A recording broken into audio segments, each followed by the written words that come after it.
पितरों को मुक्ति दिलाने वाला तीर्थ गया।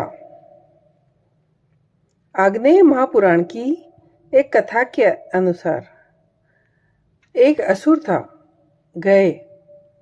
गयासुर भगवान श्री हरि को प्रसन्न करने के लिए घोर तप करने लगता है। उसके तप के प्रभाव से सभी देवी देवता परेशान हो जाते हैं। ये सभी देवता भगवान विष्णु के पास जाते हैं और उनसे प्रार्थना करने लगते हैं कि वे गयासुर के तप के कारण हो रही समस्या का कोई समाधान निकाले। वे सभी दयनीय स्थिति दिखाते हुए श्री हरि से अपनी रक्षा करने को कहते हैं। श्री हरि देवताओं को आश्वस्त करते हैं और कठोर तप कर रहे गयासुर के सामने प्रकट हो जाते हैं। अपने सामने अपने आराध्य को देखकर गयासुर भाव विभोर हो जाता है। भगवान उसकी तपस्या से प्रसन्न होकर उसे वरदान मांगने को कहते हैं।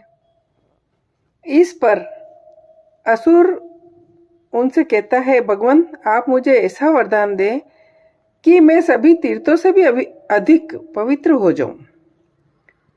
भगवान गयासुर को ऐसा ही हो ये कहकर वरदान दे देते हैं, जिससे देवताओं की परेशानी समाप्त हो जाए। लेकिन ये क्या, गयासुर को प्राप्त इस वरदान के कारण पृथ्वी सूनी होने लगती है। जो भी व्यक्ति उस असुर का दर्शन कर लेता है वह मोक्ष प्राप्त कर भगवान के समीप पहुंच जाता है। ऐसे में सभी देवता आदि ब्रह्मा जी के साथ श्री हरि के पास जाते हैं और उनसे कहते हैं कि गयासुर को प्राप्त वरदान के कारण सारी पृथ्वी सूनी हो रही है। इस पर विष्णु जी ब्रह्मा जी से कहते हैं कि वे सभी देवताओं को लेकर गयासुर के पास जाएं, उससे एक यज्ञ करने के लिए पवित्र भूमि मांग ले। ब्रह्मा जी विष्णु जी से आज्ञा लेकर गयासुर के पास जाते हैं और उससे यज्ञ भूमि बनाने के लिए उसके पावन शरीर की मांग करते हैं।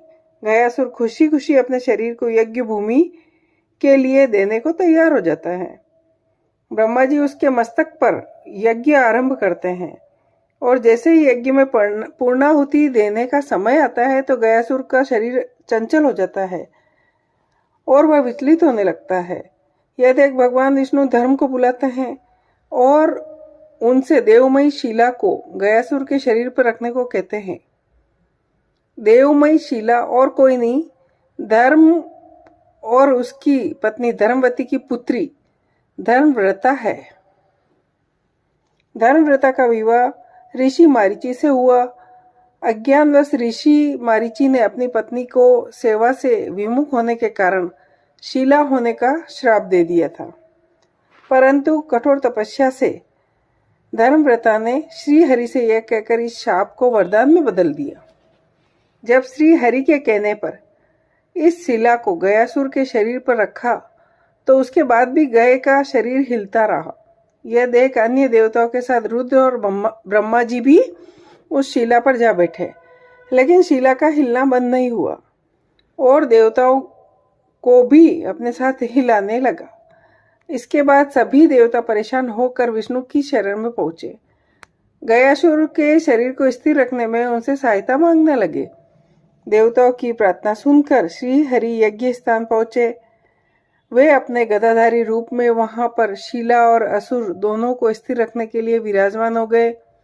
उनके हाथ में पकड़ी हुई गदा को आदि गदा और उनके इस स्वरूप को आदि गदाधर भी कहा जाता है।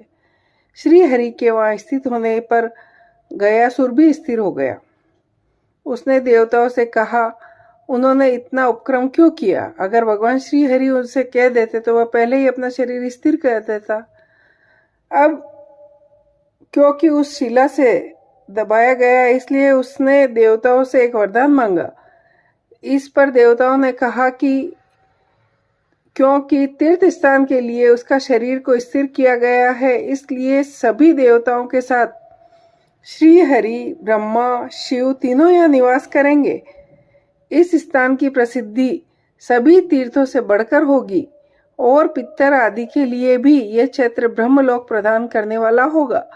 यह कहकर सभी देवी देवता वहां वास करने लगे और गयासुर का शरीर एक पवित्र और पावन तीर्थ स्थान बन गया जो पितरों को मोक्ष प्रदान करता है। जय हो।